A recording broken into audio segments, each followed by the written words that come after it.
जय श्री कृष्णा दोस्तों। आज मैं आपको निर्जला एकादशी कथा सुनाने वाली हूँ। चलिए तो शुरू करते हैं। निर्जला एकादशी का व्रत जेठ मास के शुक्ल पक्ष की एकादशी तिथि को किया जाता है। हिंदू धर्म में एकादशी व्रत का मात्र धार्मिक महत्व ही नहीं है, ये व्रत मानसिक एवं शारीरिक स्वास्थ्य के नजरिए से भी बहुत महत्वपूर्ण है। एकादशी का व्रत भगवान विष्णु की आराधना को समर्पित है।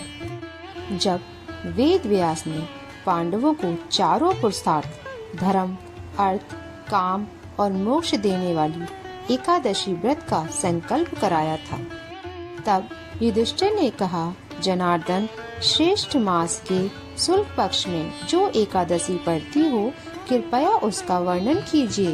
भगवान श्री कृष्ण ने कहा, हे राजन, इसका वर्णन परम धर्मात्मा व्यास जी करेंगे, क्योंकि वे संपूर्ण शास्त्रों के तत्वज्ञ और वेद वेदांगों में पारंगत विद्वान हैं। तब वेद व्यास जी कहने लगे, कृष्ण और शुक्ल पक्ष की एकादशी में अन्न खाना वर्जित है। द्वादशी को स्नान करके पवित्र होकर फूलों से भगवान केशव की पूजा करें। फिर पहले ब्राह्मणों को भोजन देकर अंत में स्वयं भोजन करें। यह सुनकर भीमसेन बोले, परम बुद्धिमान पितामह, मेरी एक उत्तम बात सुनिए। राजा युधिष्ठिर, माता कुंती, द्रौपदी, अर्जुन, नकुल और सहदेव ये एकादशी को कभी भोजन नहीं करते हैं तथा मुझसे हमेशा यही कहते हैं कि भीमसेन, एकादशी को तुम भी न खाया करो। परंतु मैं लोगों से यही कहता हूँ, मुझसे भूख सहन नहीं होगी। भीमसेन की बात सुनकर व्यास जी ने कहा, यदि तुम नरक को दूषित समझते हो और तुम्हें स्वर्गलोक की प्राप्ति अभिष्ट है, तो दोनों पक्षों की एकादशियों के दिन भोजन नहीं करना। भीमसेन बोले, महाबुद्धिमान पितामह, मैं आपके सामने सच कहता हूँ, मुझसे एक बार भोजन करके भी व्रत नहीं किया जा सकता, तो फिर उपवास करके मैं कैसे रह सकता हूँ। मेरे उदर में वक्र नामक अग्नि सदा प्रज्वलित रहती है, अतः जब मैं बहुत अधिक खाता हूँ तभी ये शांत होती है। इसलिए महामुनि, मैं पूरे वर्ष भर में केवल एक ही उपवास कर सकता हूँ, जिससे स्वर्ग की प्राप्ति सुलभ हो तथा जिसके करने से मैं कल्याण का भागी बन सकूं। ऐसा कोई एक व्रत निश्चय करके बताइए, मैं उसका यथोचित रूप से पालन करूंगा।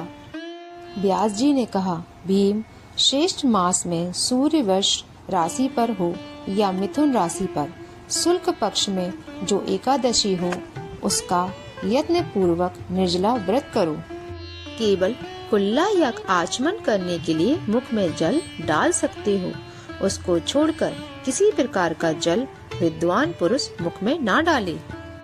एकादशी को सूर्योदय से लेकर दूसरे दिन के सूर्य उदय तक मनुष्य जल का त्याग करे तो यह व्रत पूर्ण होता है। इसके बाद द्वादशी को प्रभात काल में स्नान करके ब्राह्मणों को विधि पूर्वक जल और सुवर्ण दान करें। इस प्रकार सब कार्य पूर्ण करके जिनेंद्रिय पुरुष ब्राह्मणों के साथ भोजन करे। वर्ष भर में जितनी एकादशियां होती हैं, उन सब का फल इस निर्जला एकादशी से मनुष्य प्राप्त कर लेता है, इसमें तनिक भी संदेह नहीं है।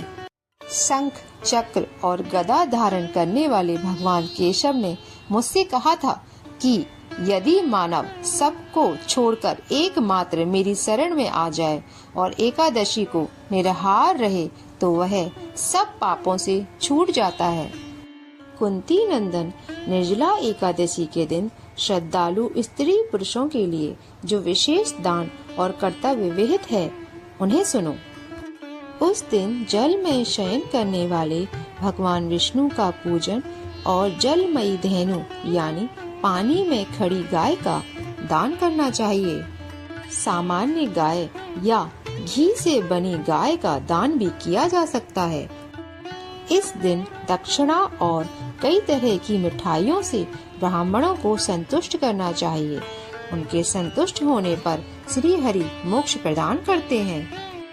जिन्होंने श्री हरि की पूजा और रात्रि में जागरण करते हुए इस निर्जला एकादशी का व्रत किया है, उन्होंने अपने साथ ही बीती हुई 100 पीढ़ियों को और आने वाली 100 पीढ़ियों को भगवान वासुदेव के परम धाम में पहुंचा दिया है।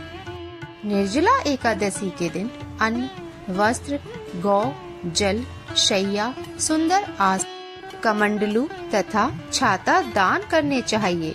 जो श्रेष्ठ तथा सुपात्र ब्राह्मण को जूता दान करता है, वह सोने के विमान पर बैठकर स्वर्गलोक में प्रतिष्ठित होता है।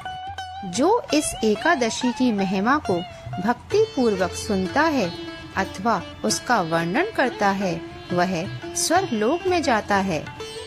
चतुर्दशी युक्त अमावस्या को सूर्य ग्रहण के समय श्राद्ध करके मनुष्य जिस फल को प्राप्त करता है, वही फल इस कथा को सुनने से भी मिलता है। भीमसेन जेठ मास में शुक्ल पक्ष की जो शुभ एकादशी होती है, उसका निर्जल व्रत करना चाहिए। उस दिन श्रेष्ठ ब्राह्मणों को शक्कर के साथ जल के घड़े दान करने चाहिए।